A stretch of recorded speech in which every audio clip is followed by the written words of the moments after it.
Federal law enforcement agencies have intensified enforcement actions across several metropolitan areas, with the FBI leading a surge of coordinated raids on businesses suspected of financial crimes, immigration fraud, and regulatory violations.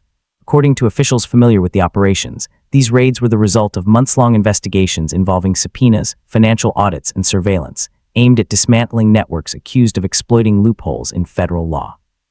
Agents executed search warrants simultaneously to prevent the destruction of evidence, seizing documents, electronic devices, and financial records, while authorities emphasized that the actions were not targeted at any specific ethnic or religious community. The visibility of armed agents and sealed storefronts sparked immediate public attention. Community leaders expressed concern about the economic disruption caused by the raids, particularly for employees who depend on these businesses for their livelihoods.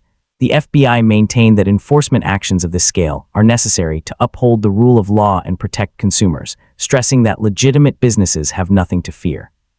Still, the sudden nature of the raids created an atmosphere of uncertainty, as business owners and residents sought clarity on what prompted the crackdown and how long investigations might last.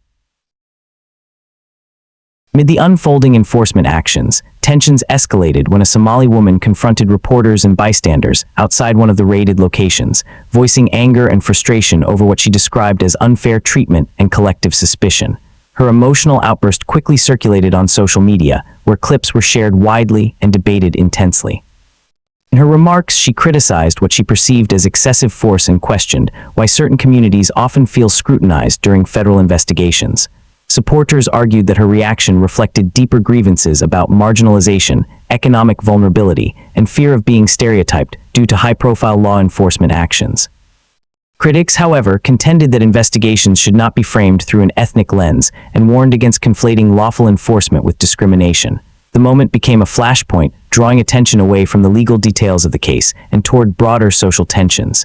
Advocacy groups called for calm, urging the public to wait for verified information before forming conclusions. The incident underscored how quickly enforcement actions can intersect with identity, emotion, and public perception, particularly in communities that already feel under pressure from heightened scrutiny and political rhetoric. Legal analysts noted that large-scale FBI raids typically indicate substantial evidence gathered over time, suggesting that prosecutors believe the cases will withstand judicial scrutiny. Search warrants require approval from federal judges, who must be convinced that probable cause exists, making such operations legally significant. However, experts also acknowledged that public-facing raids carry reputational consequences even before charges are filed, sometimes leaving businesses permanently damaged regardless of legal outcomes. Civil rights attorneys emphasized the importance of transparency, arguing that timely communication from authorities can help prevent misinformation and community backlash.